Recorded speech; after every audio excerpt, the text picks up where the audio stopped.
Hey there, War Gamers, Justin here, Pantheon, and today we're going to talk about some buildings. I'd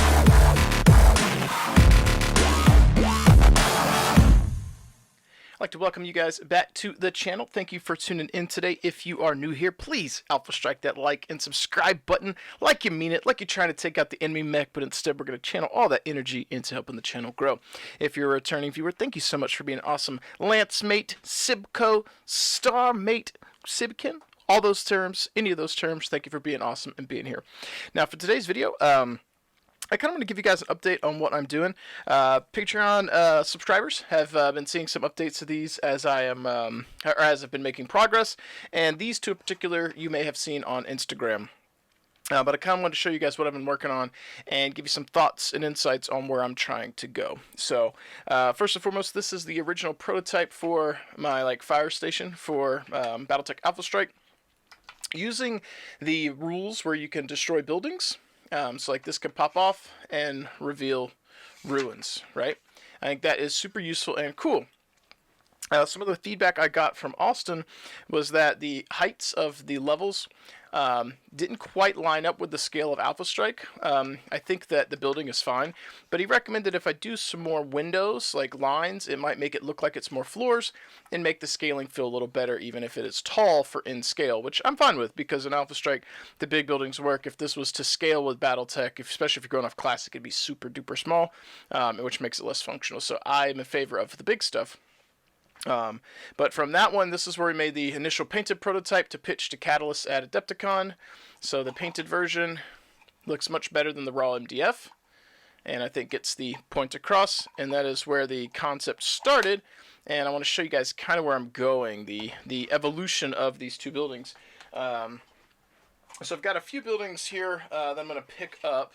I can show you examples of the floor change here. Let me see, I've got a few. Alright, so the first thing we'll notice on this building, it's the same kind of shape, but we're working on more of a brownstone style, living quarters or apartment building. So I've got notes on here for where I kind of wanted things, because this was bare. I just did the front at the beginning. Don't have the bars on here yet. And this will function like this, in that it'll have a slide down ruined portion, but because it's similar to other New York style buildings, you'd be able to push them together if you want to. Though I did do trim all the way around this one, so maybe I'll follow suit and do that on these as well, because you could notch them together, but perhaps I'll do the trim, because honestly it does make that look. It makes that look a little better, if I'm honest with you. So yeah, that might be what we do. But this was the first of the kind of apartment-style buildings that I was working on. I made some notes on here, even down to having the drainage pipe that I think would be cool. And that led me to this one, which I've got bricks, and the pegs for the floor plate here match the brick size. So once it's painted, that'll reasonably... Whoops! Dropping stuff, reasonably blend in. Got our details on the back, got our HVAC unit up here, just some kind of paneling up here, and a bit more fleshed out detail. Still no trim or molding yet, but you can see how this is kind of taking shape and starts to kind of fall in line with this, while still being to some degree different. That led me to a third iteration, which does not have the detail panels, but I did not like this. Austin recommended maybe trying to do a drop-in panel on here to add some depth, and I didn't like it. I like the door. The door detail down here looks pretty cool relative to that one, because that depth you get, but just in general, I didn't like it, and to put that piece on here would be a little tedious, and I didn't want to have to bug anyone with trying to do that. Though it could be a cool little detail to do that would also shove the steps out a little bit more from the building as well. So, yeah, and once we get this trim in, which I've got a building with trim, if perhaps there was a piece that socketed in so that it went straight up to the trim, that'd give us a little bit of 3D stuff there and not be too out of place. That's an option. that's something to consider. But that does bring us as a nice segue into the third or fourth iteration, where I detailed it out, got our HVAC up here, details on the sides, and allowed me to get our trim, which after looking at these buildings right here, I might go ahead and do that trim all the way around. I think it honestly probably just look better with it.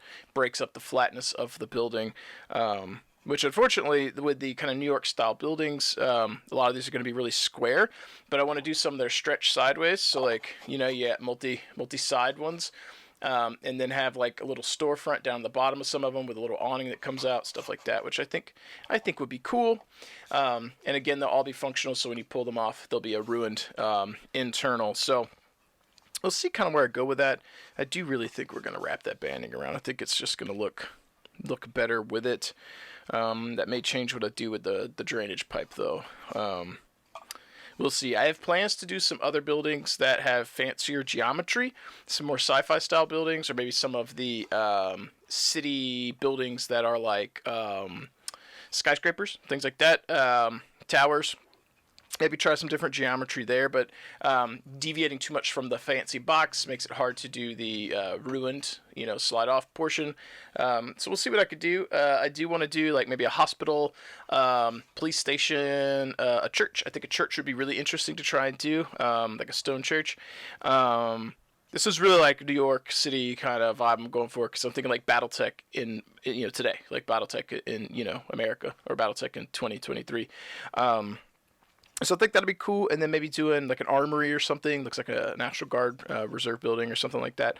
And then work on a factory idea I have a concept for, and like a warehouse, which I have a cool like not domed, but like curved Quonset hut style top. Basically like, let me see, I don't have anything to write with. Do I? Do I have a pen near me? I do. So like, imagine a warehouse where like perhaps this is the front, this is kind of your door, warehouse door, right? Or big one, like a big bay door, and the top kind of goes like this, right? And then from above, it looks kind of like it's, imagine it's curved here and domed, and then it's kind of got the, the bars, and it's like a warehouse kind of thing. And think that could be kind of cool and big, like a big building, not one of these sides, like a big building. So yeah, I've got a concept for what a large building might look like that is more in line with these. But for the final update on the kind of progress I've been making on the burrows, so to speak, or the living quarters, the apartments, we've got this one, which I really like. The geometry was about 99% there. And we've got this as more of a brownstone building with the interesting geometry for this actually slotting in and getting some interesting depth on the front of a square building. And learning some of this stuff and trying something new gives me options and ideas for things to try on other buildings to get shapes. Imagine having maybe a skyscraper with an interesting elevator shaft, and I can use the same kind of shape to do that. To recycle techniques that I've learned. This will have black acrylic behind the windows when it's done. This one you can't get into because it's glued, but you can see back here. And then we'll have molding that goes around in these areas that connects, so it'll hide like that seam right there. It'll hide that. But I didn't have time at work to design the trim for this one. I did finish up this one. Again, that had the trim, and it has this one up here that I really like because it's got a trim piece, and then this slots in, so you get these, like, it's very subtle but small beams that come down. And in a lot of the architecture for brownstone, for that comes up when Google shows like little support things, so that's kind of cool. But I'm tickled pink that I got this to be where it is, and I think these are going to make for really cool city areas. So like AO, right now I've got a lot of military buildings, so I'm going to have AO like fire station, AO like med center or something, AO burrows or apartment buildings, then like AO maybe like city buildings or cityscape or whatever, and then like the factory area, so I got a bunch of different things that are going to expand our area of operations line, so that as you want to expand what your theater of war is for your Battletech gaming scenarios, you have some options there, which I think is going to be really cool. Now, when I was talking briefly a moment ago about larger buildings, I've got one here that is a proof of concept, and I love it because it's massive. This is our larger like fire station. Well, say fire station. It could be really anything that could have bays. Maybe this is your, EMS base or something else. But it's massive. Let me get these out of the way. I'm on my desk at home here and don't have a lot of space. This is huge, but I love it. It's going to take up so much real estate on the table, and I'm going to do to this what I did to these. So our floors here are going to be split, so it's going to look like each floor is more floors to help with the scaling a little bit. Again, it is a little off. This door is a little bit tall, but if you make it super duper small, it doesn't read very well on the table, so we have to suspend a little bit of the scaling so that we can have something that's a bit more functional on the table and something that the lasers can handle, and that's not super tedious to put together. And one of the things we have to consider is, like, I'm limited by the thickness of this MDF, so if we wanted to make this building a third the size, these are still going to be the same thickness. I can't adjust that, so we'd have to bring it down to here, and then it's just you lose opportunities for details. So we're limited. For scale purposes, here's our Phoenix Hawk, which once these windows are done, this is approximately like 3 floors or something. And I think he's a size, he might be a size 2 or 3. I think he's like a 2, because I think a Phoenix Hawk's a medium in it. And then we've got our Archer. And then we've got a Turkina, which I believe is an assault class. So pretty big, be kind of menacing, coming around a corner. And then next to the smaller buildings, you kind of see he looks a bit more menacing next to these. So, but I think even with the windows on these, it's not going to be too bad. I think that's going to look cool. At least kind of hiding, peeking. The big buildings definitely make these guys look small, but these are huge buildings. Like this building is the equivalent of about 3 of these, I think. So we got 1, 2. Yeah, it's about 3. Almost 3 wide, right? So it's pretty massive. So it does kind of dwarf the mech, but against the smaller buildings, the scale of the mech does look a little better. But I like this. I think the other thing that's nice is it gives a play area for your mechs to use their jump jets and land.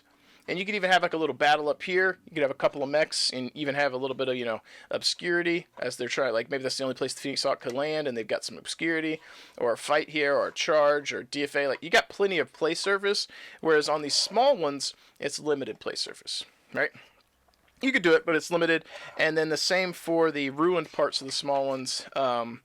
It's super limited and congested, so you could kind of get a mech in here, maybe. Yeah, that Archer's not going to cooperate. So, like, it's super tight. So, these aren't super practical for that, the small ones. But the big ones are. And let's see, that's the thing with the small ones. The wider the buildings get, the more functional the ruin portion is.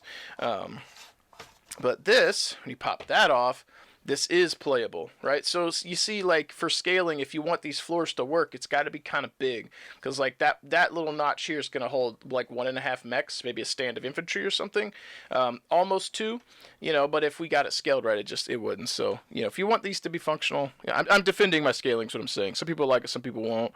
People can vote with the dollars. I have notes here in the file I've adjusted. So this is trimmed, this is coming off, and that is so a mech could make it through. So, like, imagine that's not here, so he can actually stand on the bottom floor, and that surface is playable, traversable, and you can get up here, which is very, very good. And then the bottom floor is still there, so you could totally slide in your infantry models and stuff and be firing out of windows and utilizing the actual ruined building that we've got here. And there's something so satisfying about, like, it's so satisfying, just, like, oh man, it feels so good. So good. So, that said, folks, that's kind of my update. I wanted to show you guys what I've been working on. I've been trying to show more updates to the patrons so that they get a little perk by getting to see what I'm working on while I'm at work. When I'm designing stuff, they get to see it first.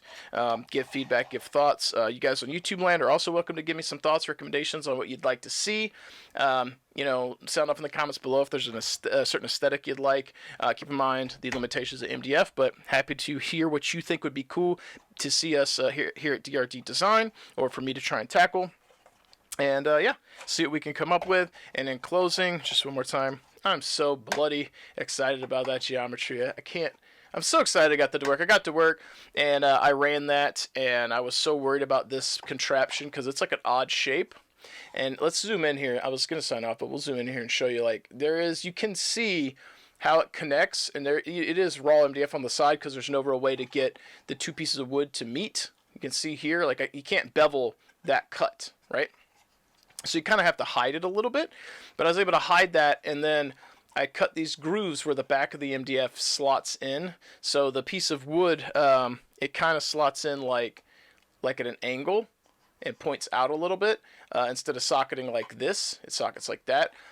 So when I finished this, I just dropped it in and pressed it into the front, and it fit almost perfectly. And I was like, this is awesome. Hell yeah. Like, I'm not very good with the geometry. It's why I do fancy square buildings, but now I'm branching out and trying some new interesting shapes, and it looks like the brownstone, or as close approximation to the brownstone buildings that I've seen on Google for reference images, about as good as I'm probably going to get with the MDF. So I really like that.